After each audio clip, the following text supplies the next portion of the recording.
It all started with an innocent comment, or so I thought at the time. "I want to develop myself," she said one evening as we sat across from each other at our small dining table. Her voice carried a strange tone, excited yet distant, like she was already halfway out the door in her mind. She tapped her fork against the plate absent-mindedly, not meeting my eyes. "Develop yourself?" I asked, tilting my head slightly. "What do you mean?" She sighed dramatically, rolling her eyes just enough for me to notice, but not enough to seem rude. At least, not outright rude. "You wouldn't understand," she replied curtly. Then, after a pause that felt longer than it should have been, she added, "I've signed up for dance lessons." Dance lessons? My wife, a woman who once claimed she had 2 left feet and avoided even stepping onto the dance floor at weddings, was suddenly interested in dancing? It didn't make sense, but I tried to push aside my doubts. Maybe this was her way of trying something new, or maybe there was more to it. At first, I encouraged her.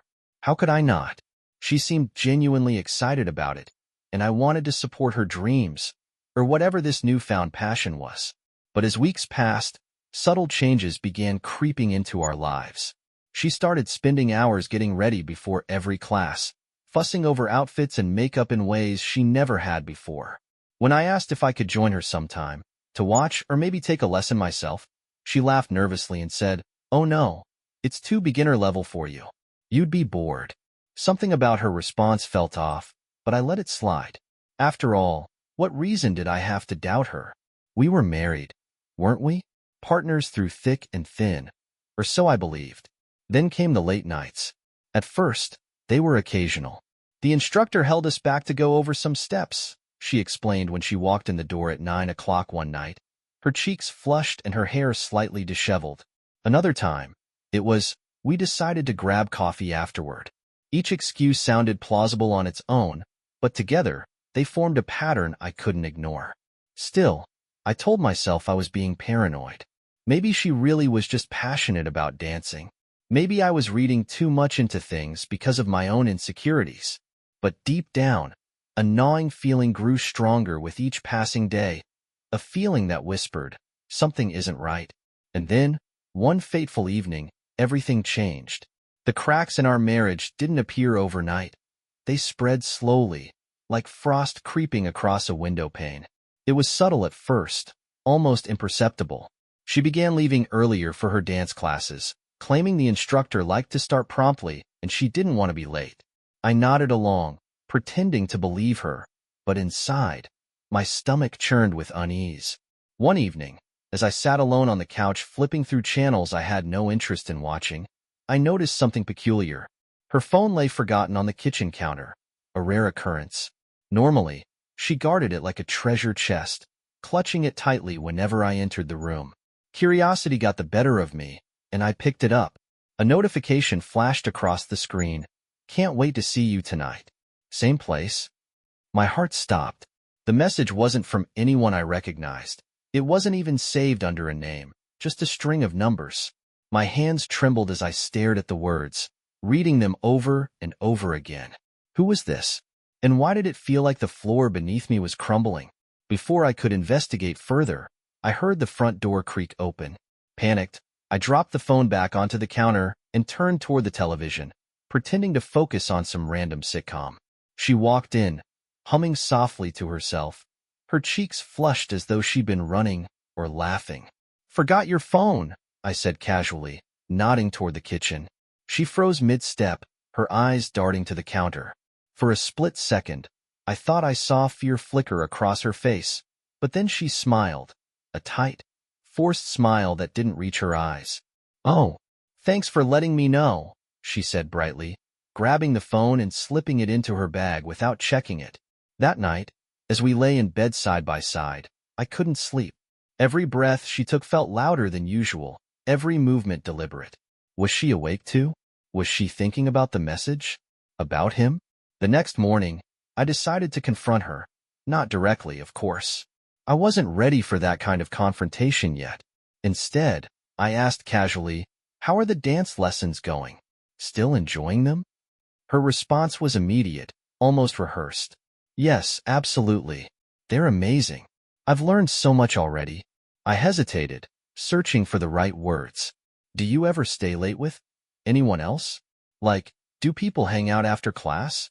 Her expression shifted ever so slightly, just enough for me to catch it. Sometimes, she admitted, shrugging nonchalantly. But it's nothing serious. Just chatting, you know? Just chatting. Right. Over the next few days, I started paying closer attention to her behavior. She became increasingly distant, often zoning out during conversations or snapping at me for no apparent reason. One night, while clearing the dishes, she muttered under her breath, "You wouldn't understand anyway." What wouldn't I understand? I asked sharply, setting down the plate I'd been holding. She spun around, glaring at me. Nothing. Stop interrogating me all the time. I'm not interrogating you, I shot back, my voice rising despite my best efforts to stay calm. I'm just asking questions. Well, maybe I don't want to answer them, she snapped, storming out of the room. That fight lingered between us for days, an invisible wall neither of us seemed willing to tear down. But what hurt most wasn't the argument itself. It was the realization that she no longer trusted me. Or worse, that she didn't care enough to try anymore. And then, one rainy afternoon, I made a discovery that would change everything. It was a rainy Thursday, the kind of day where the sky seemed to press down on you, heavy and unrelenting. I had taken the afternoon off work, something I rarely did, but a nagging headache and an unsettled mind made it impossible to focus. As I sat in the living room staring out the window at the gray drizzle, I heard her voice echo through the house. She was on the phone again, pacing back and forth in the hallway like a caged animal. "I'll be there soon," she whispered, her tone low but unmistakably excited. "Just wait for me." My blood ran cold. Who was she talking to? And why did she sound so different? Gone was the sharp, impatient woman who had snapped at me just days earlier. In her place was someone softer, almost giddy. It was as if she were speaking to a lover, a thought that sent a wave of nausea crashing over me. When she finally hung up, I forced myself to act normal. "Who was that?" I asked, keeping my voice steady despite the storm raging inside me. She froze, caught off guard by my question. For a moment, she looked like a deer trapped in headlights, her eyes wide and panicked. Then, recovering quickly, she shrugged. "No one important. Just someone from class." "Someone from class," I repeated flatly, letting the words hang in the air between us. "Yes," she said firmly, crossing her arms over her chest. "Why are you always asking these questions? Don't you trust me?" The irony of her words hit me like a punch to the gut. Trust? How could I trust her when every instinct screamed that something was wrong? But instead of pressing further, I let it go for now. Later that evening, unable to shake the feeling that I was missing something crucial, I decided to follow her. It wasn't a decision I made lightly. Part of me recoiled at the idea of spying on my own wife. But desperation drove me forward. If she was hiding something, if she was betraying me, I needed to know. I waited until she left for her dance lesson, giving her a 10-minute head start before grabbing my coat and heading out into the rain. The streets were slick with water, reflecting the dim glow of streetlights as I trailed her car from a safe distance. My heart pounded in my chest, each beat echoing louder than the patter of rain against my windshield. She didn't drive to the studio where her classes were held. Instead, she pulled into the parking lot of a small cafe on the outskirts of town, a quiet, unassuming place I'd never seen her visit before. I parked a block away, watching as she stepped out of her car, umbrella in hand, and hurried inside. Through the foggy windows, I spotted her immediately. She was sitting at a corner table, leaning close to a man whose face I couldn't quite make out. They laughed together, their body language intimate and familiar. He reached across the table to touch her hand, and she didn't pull away. That's when it hit me, the full weight of her betrayal. All those late nights, all those excuses, all those moments when she brushed me off or snapped at me, they weren't about self-development or passion for dance. They were about him. I felt sick, physically ill, as I watched them talk and laugh like they didn't have a care in the world. My hands clenched around the steering wheel until my knuckles turned white. Betrayal burned in my chest like acid, eating away at whatever love or trust I'd once felt for her. But anger quickly replaced the pain. Cold, calculated anger. As I sat there in the shadows, watching my marriage crumble before my eyes, I vowed one thing. She would pay for what she'd done. The drive home was a blur. Rain streaked across my windshield like tears, mirroring the storm inside me.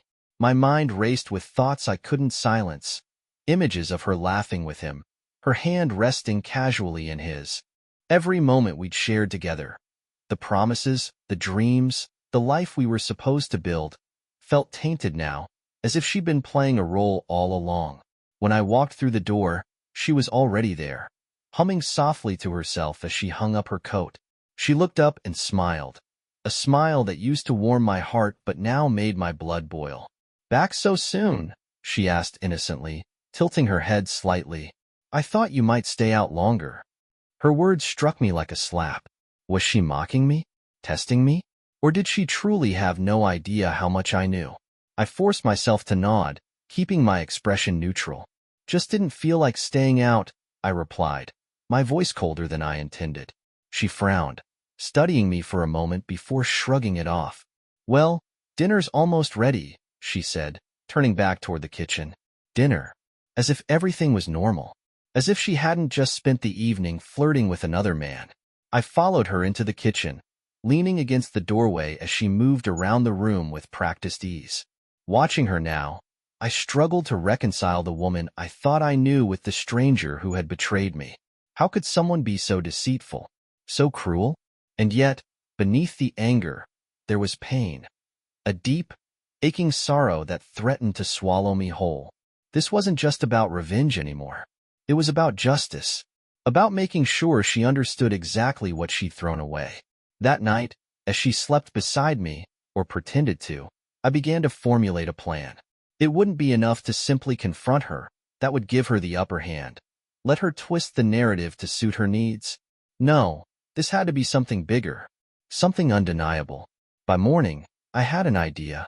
Over the next few days, I played my part perfectly. I acted distant, distracted, like a man whose mind was elsewhere. She noticed, of course. She always noticed when things weren't going her way. "You've been acting weird lately," she said one evening as we sat at the table. Her tone was accusatory, as though I was the one doing something wrong. "Weird?" I echoed, raising an eyebrow. "How so?" "I don't know," she snapped, stabbing at her food with unnecessary force. "You're just not yourself." "Maybe I'm stressed," I offered, shrugging. "Work's been busy." She rolled her eyes, clearly unconvinced. "Whatever. Just don't take it out on me." "Oh, heaven forbid," I muttered under my breath, earning another glare. But her suspicion worked in my favor. The more she doubted me, the less she suspected what I was planning. And the pieces were falling into place faster than I'd anticipated. The first step was gathering evidence. I couldn't rely solely on what I'd seen at the cafe. I needed proof. Proof that would leave no room for denial. So I started digging.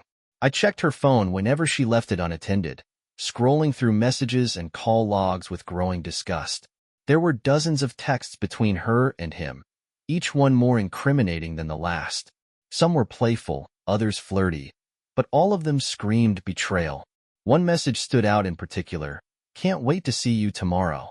You make everything better." It was signed with a single initial, M. M. Whoever he was, he had become her entire world. And I was nothing more than a shadow in the background, a footnote in her story. Armed with screenshots and notes, I reached out to a private investigator, an old acquaintance from college who owed me a favor. He agreed to help without asking too many questions, tailing her discreetly over the next week. His reports confirmed what I already knew. She was meeting him regularly, sometimes during the day, other times late at night. With the evidence mounting, I moved on to the next phase of my plan. Revenge isn't something you rush. It requires patience, precision, and above all, control. I knew exactly how I wanted this to play out, down to the smallest detail. By the time I was done, she wouldn't just regret betraying me. She'd wish she'd never met him. And then, one fateful evening, everything came to a head. The day of reckoning arrived sooner than I expected. It wasn't planned.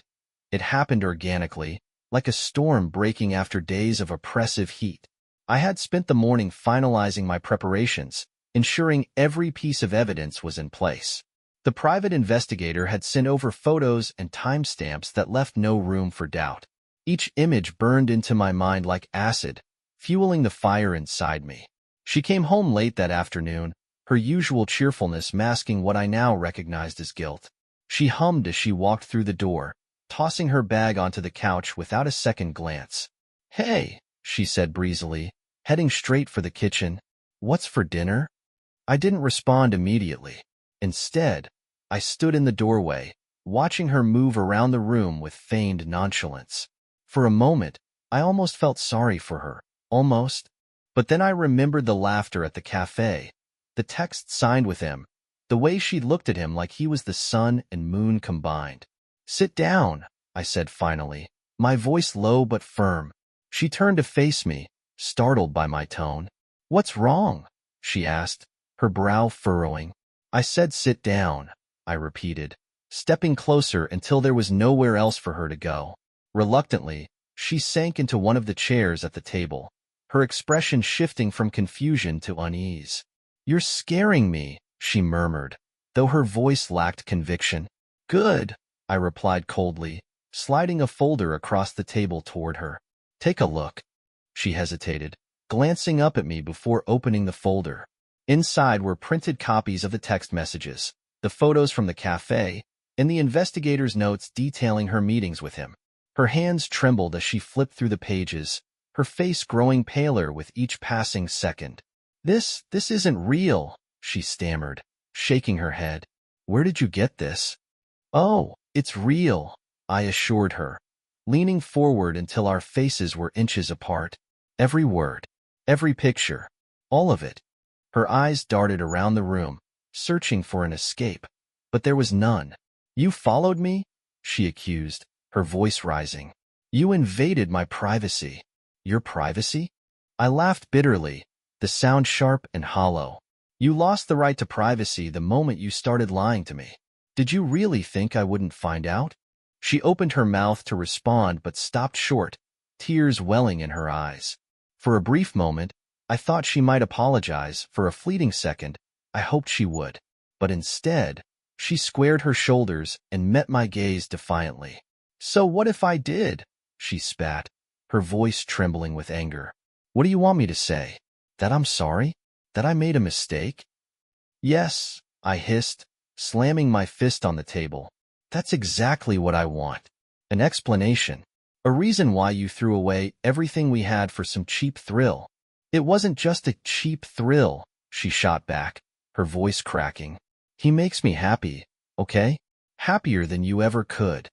Her words hit me like a punch to the gut, stealing the breath from my lungs.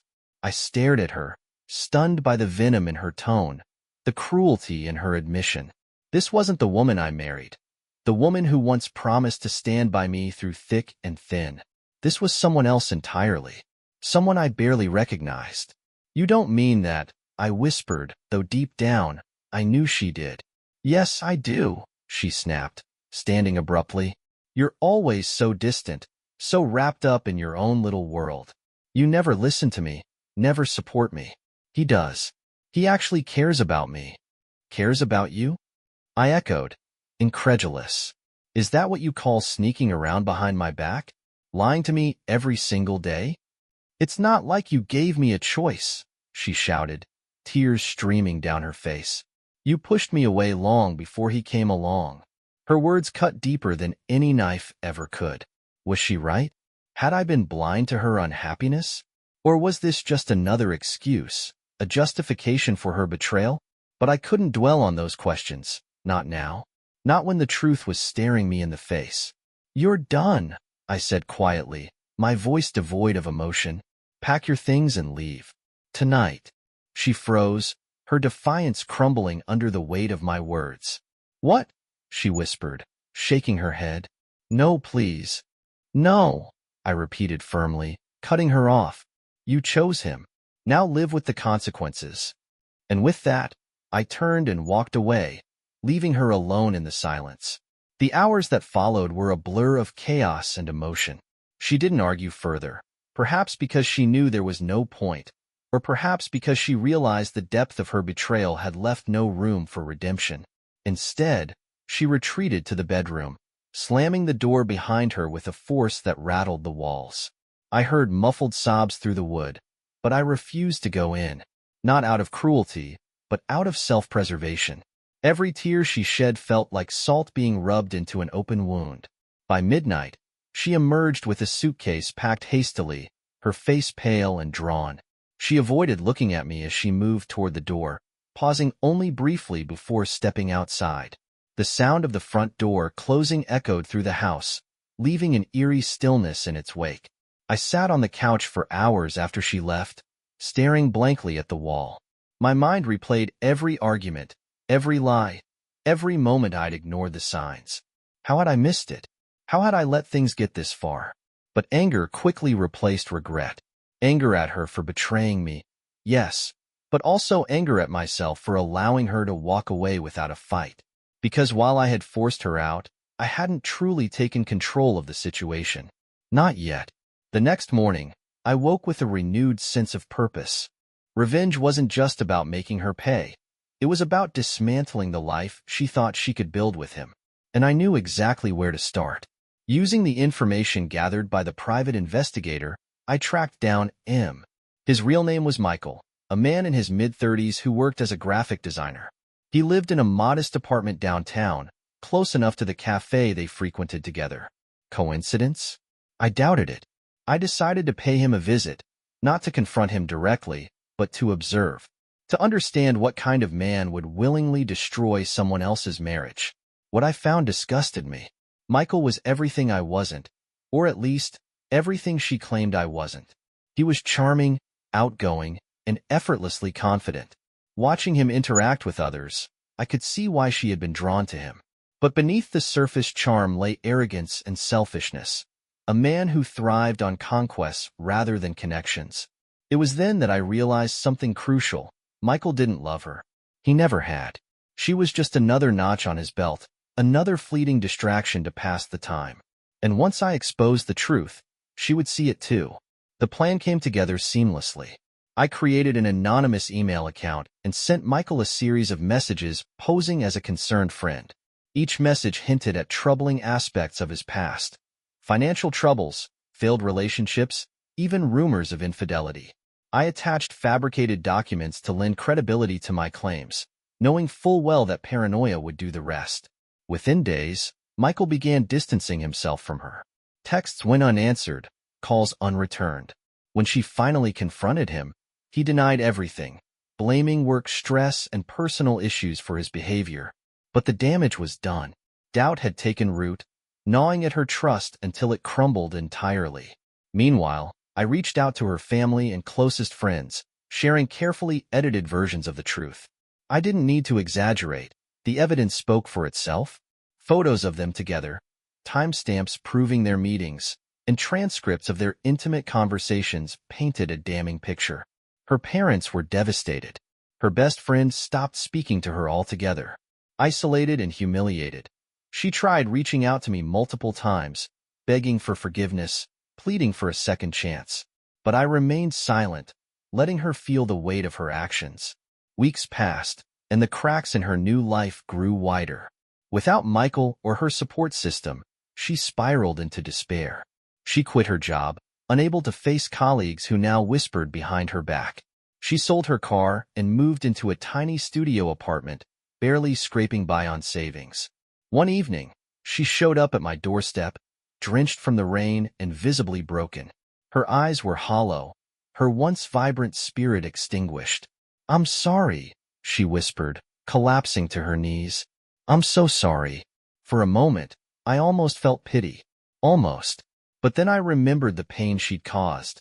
The nights I'd spent lying awake, wondering how I'd failed her. The memories hardened my resolve. "You should have thought about that before," I said coldly, stepping back to close the door. She reached out, grabbing my arm. "Please, don't do this." "Don't do what?" I asked, pulling free. "Don't hold you accountable for your choices? Don't make sure you understand the consequences of your actions?" Tears streamed down her face as she begged, but I didn't relent. I closed the door and locked it, leaving her alone in the storm. In the months that followed, I rebuilt my life piece by piece. I threw myself into work, reconnected with old friends, and rediscovered hobbies I'd neglected during our marriage. Slowly but surely, the anger faded, replaced by a quiet sense of peace. She disappeared from my radar entirely. Rumors circulated that she had left town, seeking refuge in a place where no one knew her name. Whether she found happiness there, I'll never know, and frankly, I didn't care. What mattered was that I had survived, that I had taken back control of my life and refused to let her betrayal define me. Years later, sitting on the porch of a new home with a fresh start, I reflected on everything that had happened. The pain was still there, buried deep beneath layers of healing, but it no longer controlled me. Revenge hadn't brought closure, not completely. It had been cathartic, yes, but true peace came from within. From learning to forgive, not her, but myself. From realizing that her betrayal wasn't a reflection of my worth, but of her own flaws. As the sun set over the horizon, casting golden light across the yard, I smiled softly. Life had moved on, and so had I.